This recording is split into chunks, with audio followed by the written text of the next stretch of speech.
Today, on this episode of The Crossover, we will be discussing the death of Tyre Nichols and police brutality in the USA with Chief of Police for the Miami Police Department, Jorge Colina. Learn about the brutal and lethal beating of Tyre Nichols and exactly what needs to change with our current law enforcement system in this country. Much more on this episode of The Crossover. Good afternoon, everyone. I'm going to be talking about a very controversial topic today. It's pretty much all you hear in the media about police brutality in the U.S. and Tyre Nichols. Everything going, Jorge? Everything good? Everything's going great. How about with you? How are you doing? I'm doing all right, and I'm very excited to talk to you today. And thanks for taking my invite on such a short notice. I know you're super busy. No, it's my pleasure. You know, you can call me anytime. That's awesome. Well, just while everyone's logging on, I'm going to do a brief introduction. We have the pleasure of speaking with my good friend and law enforcement expert, former Chief Jorge Colina. He was the chief of the Miami Police Department, and he began his career back in 1990. And over subsequent 30 plus years, he earned more than 100 commendations and numerous awards. Most notably, he is Miami's first chief of police to have served over all three of the agency's divisions: field operations, criminal investigations, and administration. And most importantly, he's here today to discuss the tragic death of Tyre Nichols and what we need to do here in the U.S. to fix our law enforcement. So again, Chief Colina, thank you so much for joining us. Anytime. Thank you for having me. Let's just jump right into it. You know, we've all seen the video. What were your initial thoughts when you saw that horrific video of Tyre Nichols being beaten to death? I think my reaction is typical, I think, really of everyone else, which was, difficult to watch, disturbing, of course, pretty horrific. I can't imagine that anybody can watch that and not feel the same. I mean, someone is calling out for their mother, while they're being beaten. I don't know what his physical stature was, right? But in the video, he looked like a thin person. You had a lot of people that looked significantly bigger, and so that whole combination, it was hard to watch, is the truth. And it's really hard to know what other people are thinking, and no one really knows what those five officers, what was going through their mind. But do you think that they felt that they were above the law, that they just had impunity as police officers? I think definitely they thought that they can get away with that. I think that's why they did that. Not that they've ever killed someone in the past, but it certainly gives you the thought that this isn't the first time that they're aggressive. I think that natural bully behavior lives inside you as a person. And so I don't know if they feel they're above the law, right? So I just think that they thought they weren't going to be caught, number one. And then number two, I think this is more of a natural thing for them. And that's an important distinction, Doctor, because I think this is just about the person, right? At least for me, in my experience, this isn't about that this is a police officer. No, this is a person who is a bully, who's a thug, who is, probably more suited to be in a street gang than to serve the public. And you could see that through their actions and their lack of compassion.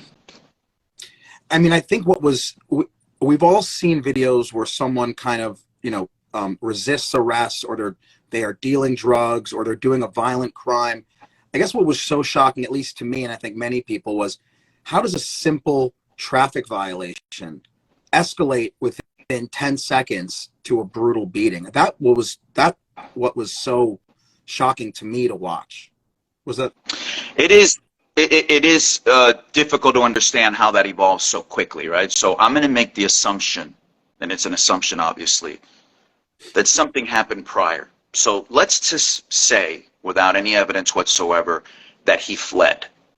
Okay, it's still kind of shocking because it's unsafe for you as a police officer to charge at a car that way, even if they did flee, even if they did commit a crime. That is just not what you're taught to do.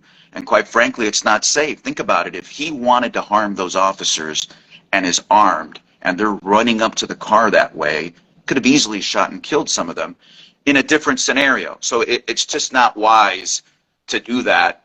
I don't know why they approached it that way.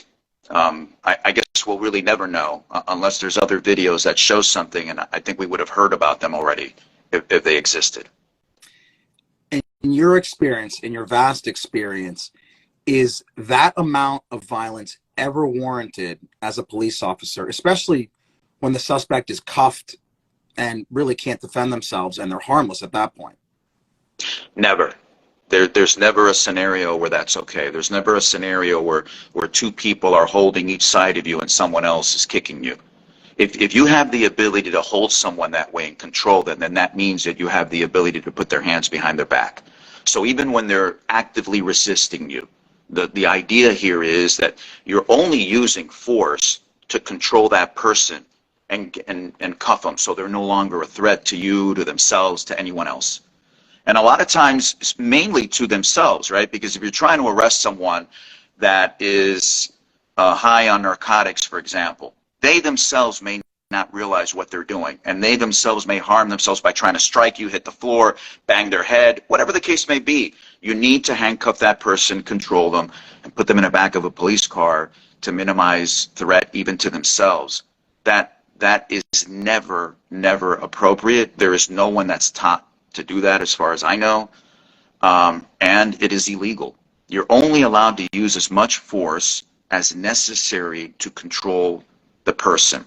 And by the way, I found something interesting in that video, I'll admit right now, I didn't watch the whole video because as a law enforcement officer, it's hard to watch that because you feel the pain of not just what happened, but there's a sense of, oh no, now everybody is going to be again so resentful, and that part it affects you in a different kind of way as well.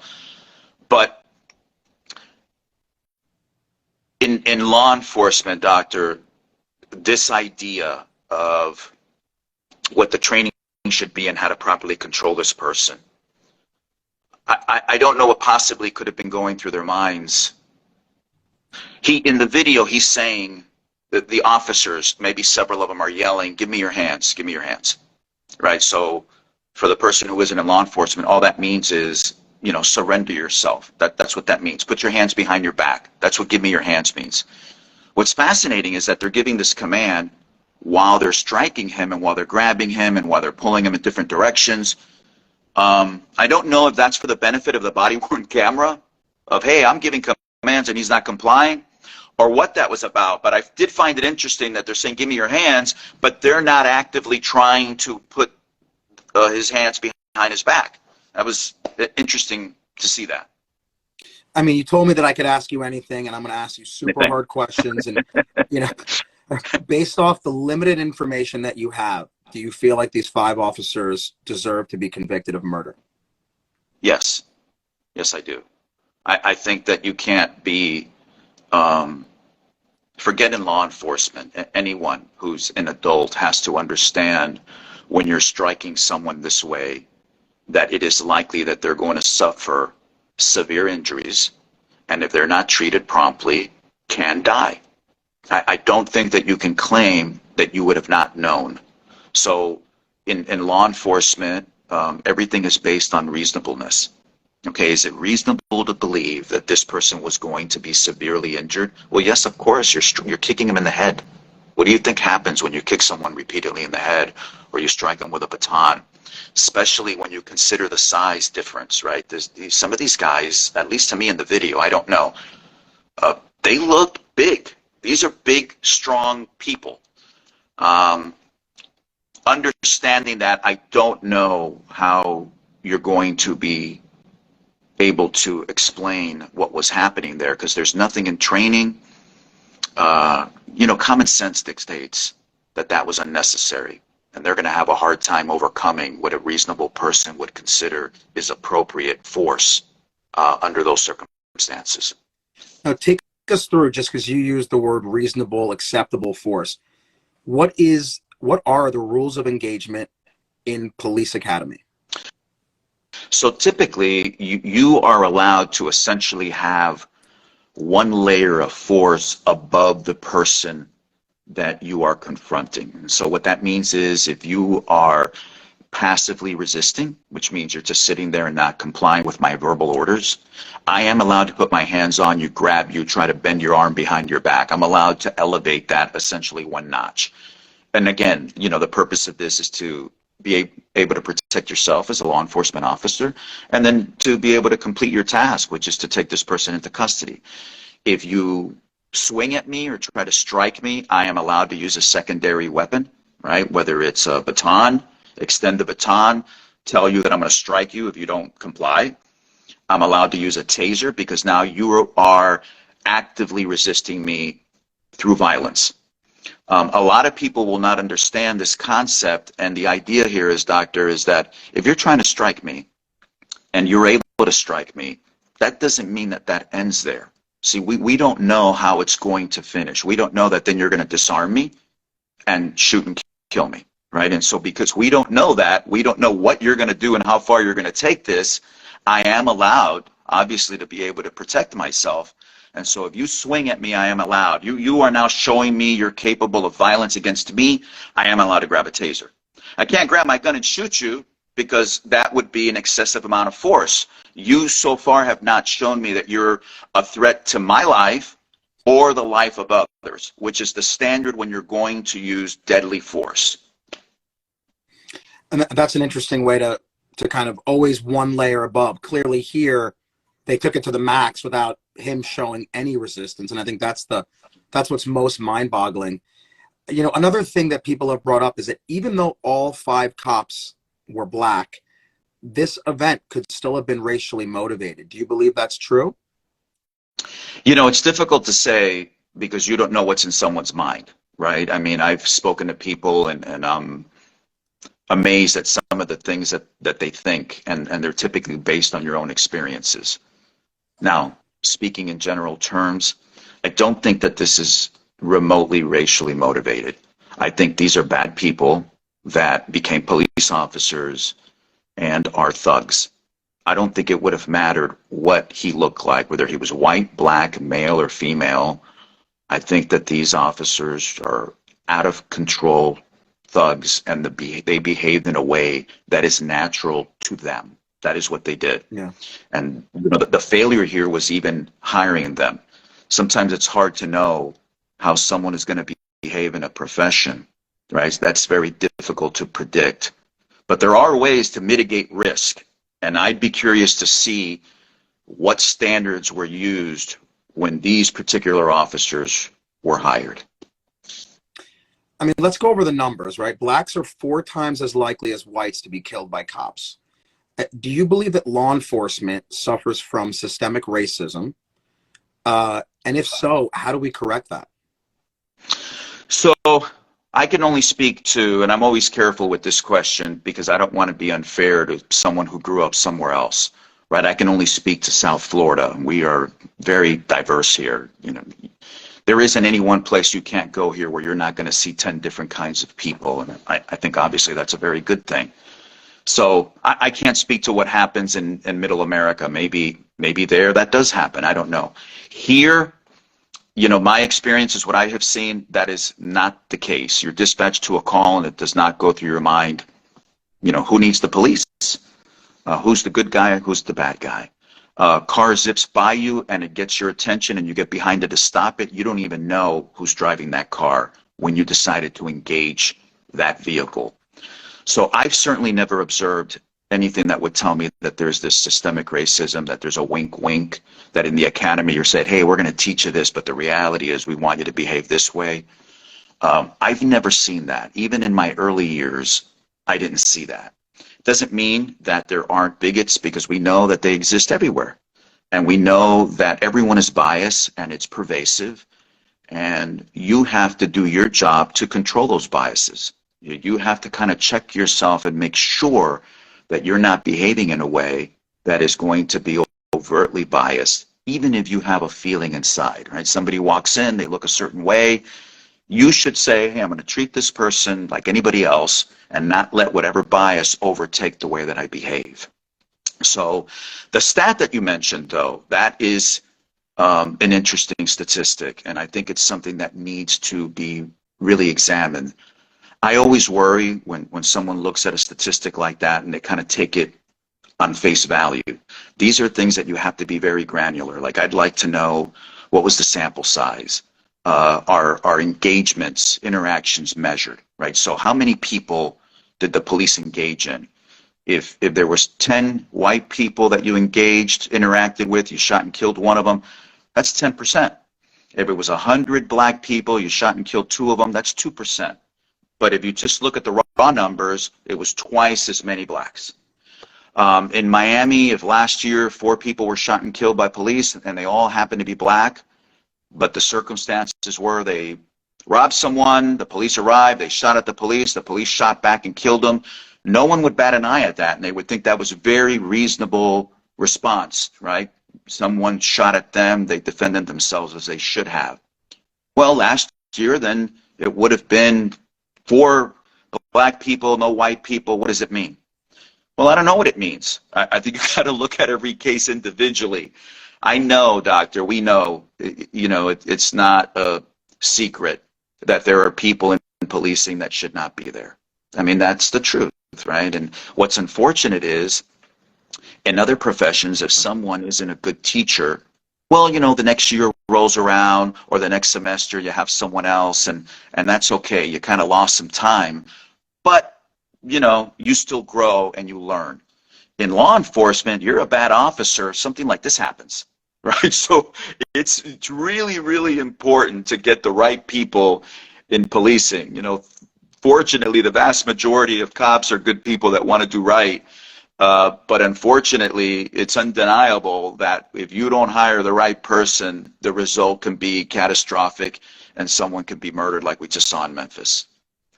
Now, you were talking about these are bad people, and I think we all agree, but what about the system that empowers these people, right? In other words, is our police force leadership corrupt due to undue impunity? Corrupt is a strong word. I think there is a lack of leadership. So I think that, unfortunately, officers that work on the street oftentimes suffer and catch the brunt of criticism because of poor management decisions, right? So someone that should have never been hired, I'm talking about abundantly obvious. You look at this file, there's no scenario they should have been hired. Somebody in administration, someone in leadership signed off on that, right? Now they're on the street, and they're a problem to the community, and they're a problem for the other officers that are working. That's a problem. You have leadership that's afraid to make a decision of dismissing someone because maybe they're going to catch heat from the union, or maybe the rest of the officers are not going to be happy with your decision. You need to know that if you take a job in leadership, your job is to do what's right by the city as a whole, then the department next, and then you last. You have to think, they may not like me for this decision, but I'm going to make it because it's ultimately going to benefit them. And you need to discipline officers when they don't do the right job. They violate policy. You need to discipline them. You're protecting them when you do that. You're making sure that they stay on the right path when you do that. And if you're going to be a leader, you need to accept that responsibility. And unfortunately, a lot of times that doesn't happen. And even here in Memphis, I mean, let's be honest, what kind of name is Scorpion? Like, somebody in the leadership position was okay with that. And I don't want to sound hypercritical here, but that's ridiculous. You shouldn't have a unit named the Scorpion Squad. And where was the supervision? At least that night, I never saw a sergeant on the scene. I never saw a lieutenant on the scene. Where was the supervision there?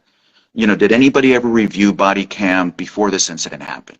Were there audits that were happening? This is a high liability unit. You're asking them to go out there and deal with the worst of the worst. I get it, without a doubt. It's an important job. There is a space for it if done right.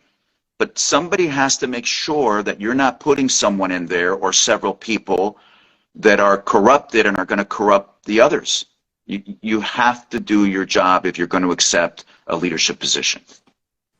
And you mentioned it earlier, how these events, these horrific events like Tyre Nichols and all of the prior things that we've seen in the last several years over and over again, they really taint the reputation of police officers. And we all know that the vast majority of police officers are there to help us, serve, and they're good people.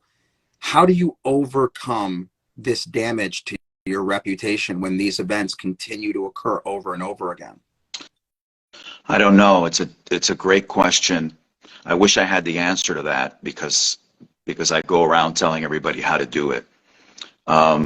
If you count federal law enforcement, there's probably close to 1 million policemen in this country. There are millions of interactions every day where nothing goes wrong. People are taken into custody that are even armed and nothing went wrong. But because there are so many cameras and so many people and media is so prevalent on these scenes, when one of these incidents happens somewhere, of course it gets this level of publicity.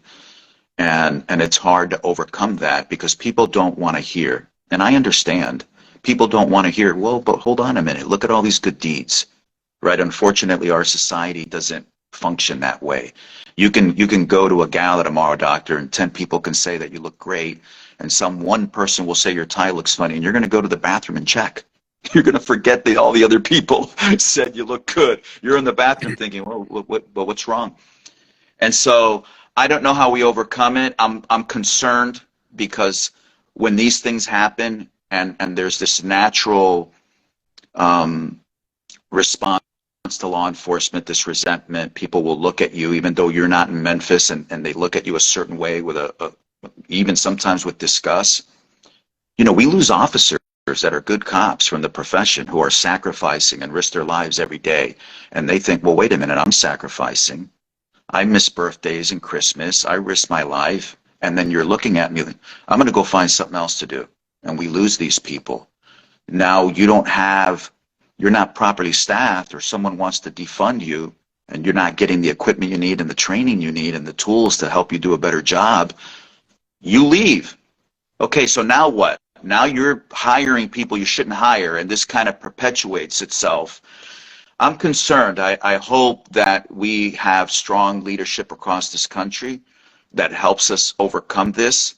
I hope people are understanding and don't judge law enforcement, based on the actions of those, or Minneapolis, judge them as individuals like you would like to be judged, because so many are such good people, doctor. I see what they've done throughout my career, what they sacrifice and how much they put in. And it breaks my heart. It breaks my heart when they're treated a certain way, when they are good cops. Be angry at the bad cops.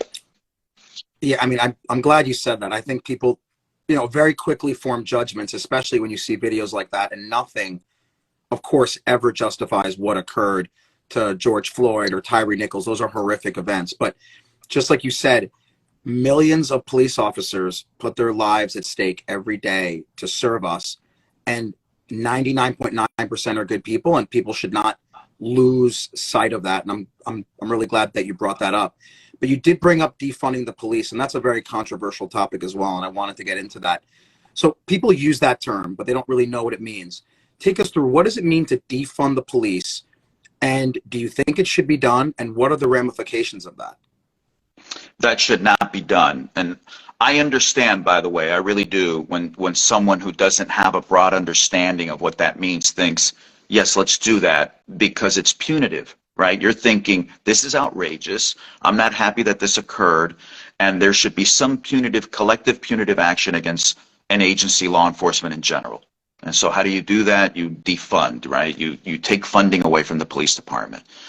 Okay, if you pay poorly, you're going to attract poor candidates. That's a problem, right? If you're in the community, you don't want that. You want good candidates. So you need to pay them. So you attract good candidates. Most of the officers are led with their heart. They don't even know what the salary is when they sign up, but it doesn't change that. They'll soon discover. And so you need that. Most of the budgeting goes to salaries. You want to be properly staffed.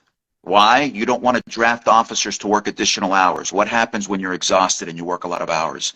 Your judgment is not the same, right? I'm sure that when you're doing surgery, you're mindful of where you are in terms of your stamina and your decision making, and you have people around you to help you to make sure that you're making critical decisions under that level of stress and exhaustion. So you don't want to do that.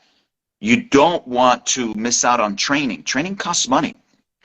Not just the people that train, but you have to backfill, right? So when you take an officer off the street to put him in training, someone has to fill that spot.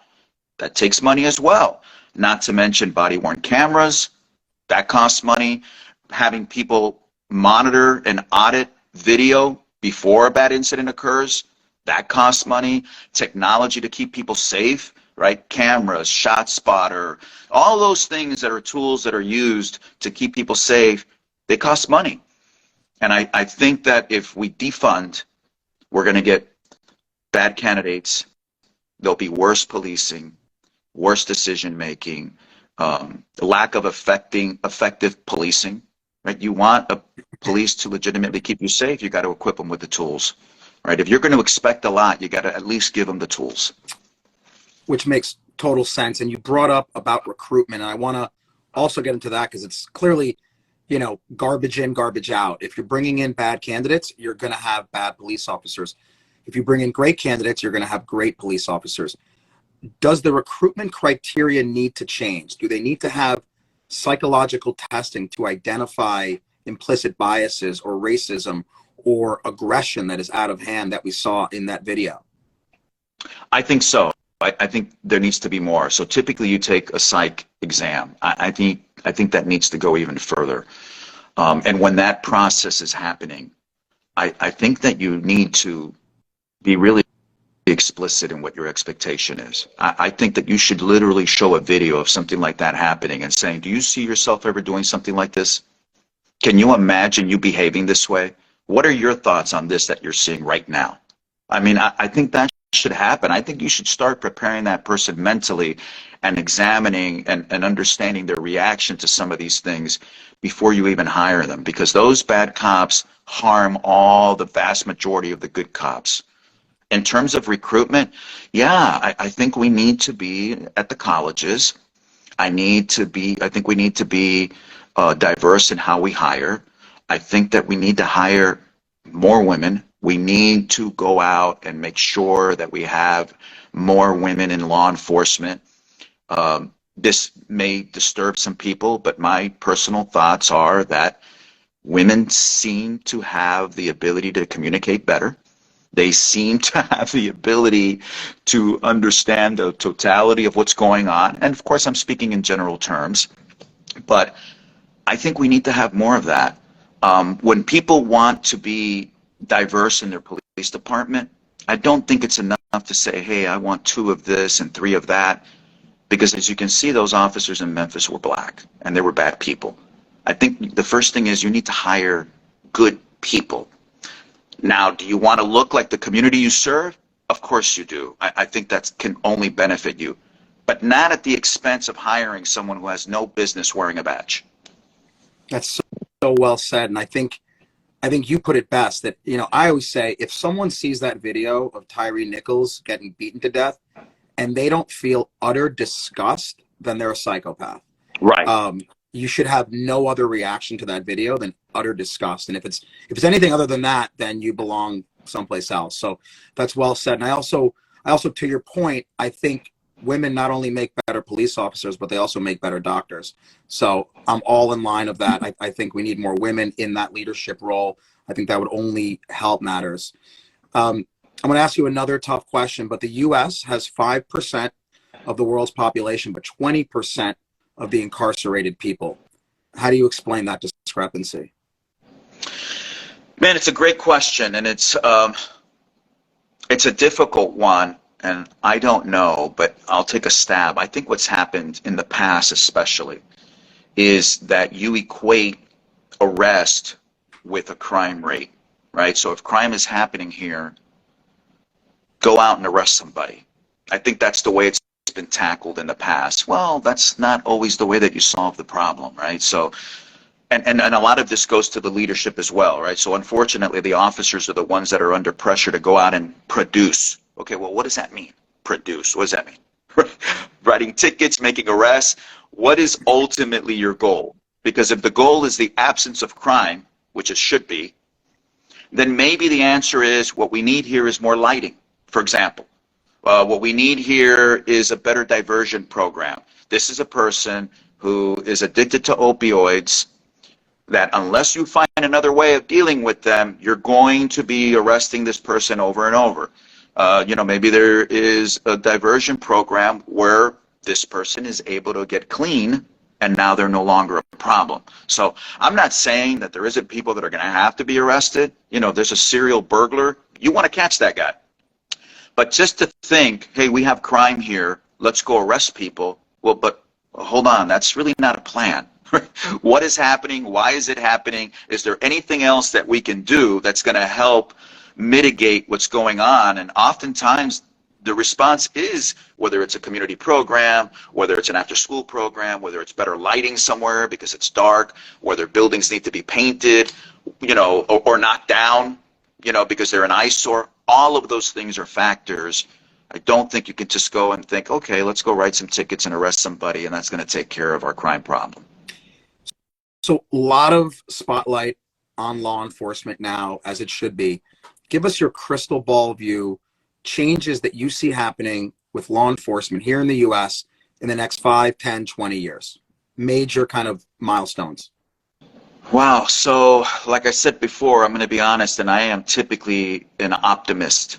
But I am a little bit concerned because I'm fearful that this will perpetuate itself, right? That something will happen and people will want to lash out at the police, and then you have, people who shouldn't be cops because you have no choice and you're thinking, I have to hire somebody.